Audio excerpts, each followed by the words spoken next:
সুন্দরী চলেছে একা পথে, সঙ্গী হলে দুষ্কৃতাতে পড়ে না চোখের পলক, কি তোমার রূপের ঝলক। দোহাই লাগে একটু ফিরে তাকাও, আমি তোমাকে আমার বউ বানাবো।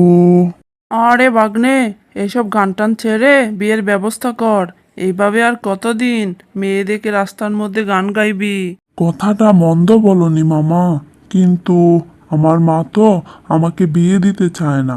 কি করি বলো তো? বাগনে, আমার মাথায় একটা বুদ্ধি এসেছে। তুই যদি বুদ্ধিটা কাজে লাগাতে পারিস, তাহলেই তোর মা রাজি হয়ে যাবে। কি বুদ্ধি মামা, তাড়াতাড়ি বলো তো আমাকে। তাহলে শোন। মাম্মা, এইবার তো আমার বিয়ে হবেই হবে। মামা তুমি থাকো, আমি তাড়াতাড়ি বাড়ি যাই। মা, ও মা, আজকে কিন্তু তোমাকে আমার কথা শুনতেই হবে, তা না হলে কিন্তু আমি আজ আর বাতি খাবো না। হতচ্ছাড়া, কি বলবি বল, এত বাহানা করছিস কেন? আমার অনেক কাজ পড়ে আছে, যা বলার সরাসরি বল। বলছিলাম কি মা, আমাকে একটা বিয়ে করিয়ে দাও। শ্বশুর বাড়ি থেকে একটা মোটর সাইকেল যৌতুক নিব ও ব্যবসা শুরু করব। ওরে হতচ্ছাড়া, তুই আবার বিয়ের কথা বলছিস?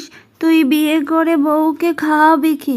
সারাদিন তো বাঘ মামার সাথে টৌ টৌ করে ঘুরে বেড়াস। বললাম তো মা, বিয়ে করে শ্বশুর বাড়ি থেকে যৌতুক নিব, তারপর নতুন করে ব্যবসা শুরু করব। ও তাই, কথাটা কিন্তু খারাপ নয়। আচ্ছা আচ্ছা, দেখছি কি করা যায়। কয়েকদিন পর মিন্টু শিয়ালের কথায় মিন্টুর মা রাজি হয়ে যায়। মিন্টুর মা ও মিন্টু পাত্রী দেখতে যায়। তা বিআই সাহেব, পাত্রী কিন্তু আমাদের অনেক পছন্দ হয়েছে, তবে আপনাদের কি পাত্র পছন্দ হয়েছে?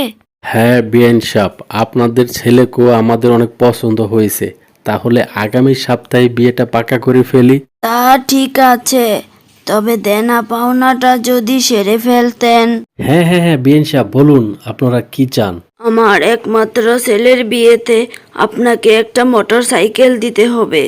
আমার ছেলের খুব ইচ্ছা শ্বশুর বাড়ি থেকে একটা মোটর সাইকেল নিবে।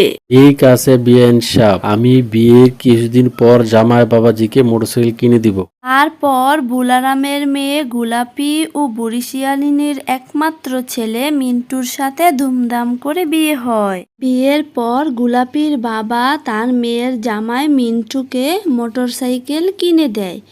এইভাবে মিন্টু ও গোলাপির সংসার বেশ ভালোই কাটছিল ও তাদের ঘর আলো করে আসে তাদের মেয়ে। একদিন মিন্টু শিয়াল বাজার থেকে অনেকগুলো কাঁঠাল নিয়ে আসে, আর সেই কাঁঠালগুলো খেয়ে মিন্টু শিয়ালের মেয়ে তুলি বাড়ির উঠানের মধ্যে একটি বীজ লাগিয়ে দেয়, আর তাতে অনেক সুন্দর একটি গাছ হয় ও গাছে অনেক কাঁঠাল ধরে, আর সেই আনন্দে তুলি নাচতে থাকে। একদিন মিন্টু শিয়াল মোটর সাইকেল নিয়ে কাজের জন্য যাচ্ছিল, আর তখন অ্যাক্সিডেন্ট করে মিন্টু শিয়াল মারা যায়। এটা কি হলো গো আমার? ও গো স্বামী, আমাকে একা করে তুমি কই চলে গেলে গো? এখন আমি আমার মেয়েকে নিয়ে কিভাবে থাকবো? কিভাবে আমি সংসার চালাবো? এটা কি হলো গো আমার? মা, ও মা, ঘরের মধ্যে তুমি আর কত বসে থাকবে? আমার তো অনেক ক্ষুধা লেগেছে মা, কিছু খেতে দাও না। সকাল থেকে কিছুই খাইনি, তুমি তো কিছু রান্নাই করনি মা। আমি আর ক্ষুধার জ্বালা সহ্য করতে পারছি না মা, আমাকে কিছু খেতে দাও। মারে, তোর বাবার রেখে যাওয়া টাকা সব শেষ হয়ে গেছে, আমার কাছে আর কোনো টাকাই নেই। এখন কি করে সংসার চালাবো আমি কিছুই বুঝতে পারছি না। ঘরের মধ্যেও কোনো বাজার সদাই নেই। উঠানে যে কাঁঠাল গাছ আছে, সেখান থেকে কাঁঠাল বিক্রি করে যদি কিছু টাকা আসে তাহলেই বাজার করতে পারবো। আর কাঁদিস না রে মা, তুই আর কাঁদিস না।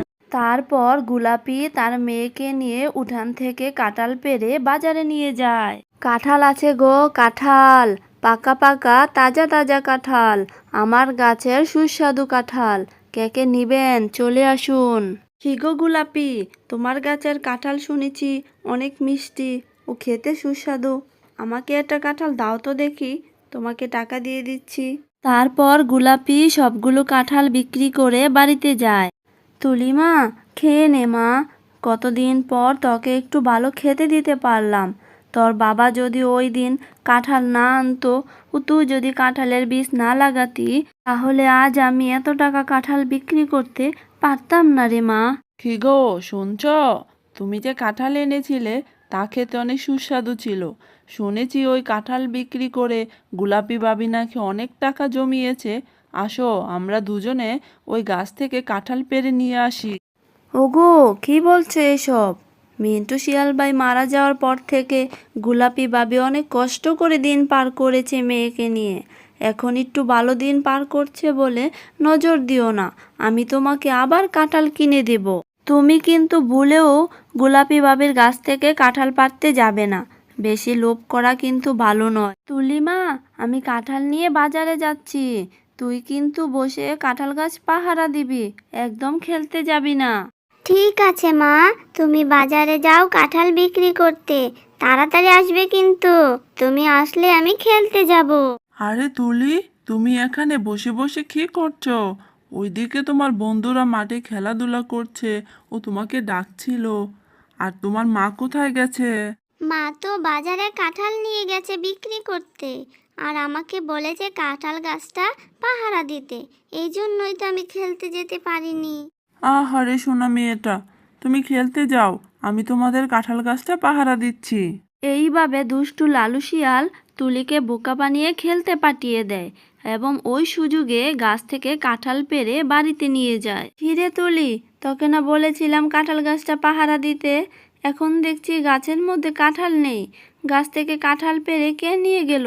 তুই কোথায় গিয়েছিলি? মা, ওই লালু কাকু এসেছিল, আমাকে বলল তোমার বন্ধুরা খেলছে, তুমি গিয়ে তাদের সাথে খেলা করো, আমি কাঁঠাল গাছটা পাহারা দেই। এই জন্য আমি বন্ধুদের সাথে খেলতে গিয়েছিলাম মা। তাহলে কি লালুবাই কাঁঠালগুলো নিয়ে গেছে? কিন্তু মোনালি ভাবি তো এমন নয়, উনি তো আমার কাছ থেকে কাঁঠাল কিনে নিয়েছিল। কি করব বল, আমরা তো গরিব অসহায়, এইসব বিচার দিতে গেলেও কোনো বিচার পাবো না। মা, আসো এক কাজ করি, বাবা যে কাঁঠাল এনেছিল তার কিছু বীজ ঘরে যে আছে সেগুলো আমি ঘরের চালে লাগিয়ে দেই, তাহলে দেখবে লালু কাকু আর কাঁঠাল পেড়ে নিতে পারবে না। তারপর তুলি ঘরের চালের মধ্যে কাঁঠালের বীজ লাগিয়ে দেয় ও বেশ কিছুদিন পর সেই বীজ থেকে অনেকগুলো গাছ হয়। মারে, তোর হাতে অনেক জাদু আছে। তুই যদি এই বুদ্ধি না করতি তাহলে তো আমার মাথায় এটা আসতোই না, আর এতগুলো কাঁঠাল গাছও হতো না। এইদিকে গোলাপি ও তার মেয়ে যখন বাসায় থাকতো না, তখন লালু শিয়াল এসে কাঁঠাল পেড়ে নিয়ে যেত। বেশ কিছুদিন পর তুলির লাগানো গাছে অনেক কাঁঠাল ধরে, সেই আনন্দে তুলি নাচতে থাকে। কি মজা, কি মজা, আমার লাগানো গাছে অনেক কাঁঠাল হয়েছে। কাঁঠাল বিক্রি করে গোলাপি ও তার মেয়ে তুলি অনেক ভালো দিন কাটাতে থাকে।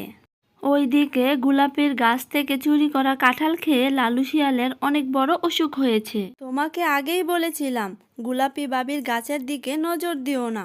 বাপ মরা মেয়েটার দিকে তাকিয়েও তোমার মায়া লাগেনি। কত কষ্ট করে সংসার চালায় গোলাপি বাবি, আর তুমি নাকি তাদের গাছ থেকে কাঁঠাল চুরি করে খেয়েছ। সবই তোমার পাপের ফল। ডাক্তার বলেছে তোমার অনেক বড় অসুখ হয়েছে, এখন রোগে ভোগো। গোলাপি বাবি, আপনাকে না বলে আমার জামাই অনেক কাঁঠাল চুরি করে খেয়ে ফেলেছে, এই জন্য ওর অনেক বড় অসুখ হয়েছে। আপনি ওকে মাফ করে দেন বাবি। বললে তো আমি এমনিতেই দিতাম বাবি, মিন্টু ভাইয়ের চুরি করার কি দরকার ছিল? এখন যা হয়েছে সবই উপর আল্লাহর ইচ্ছা।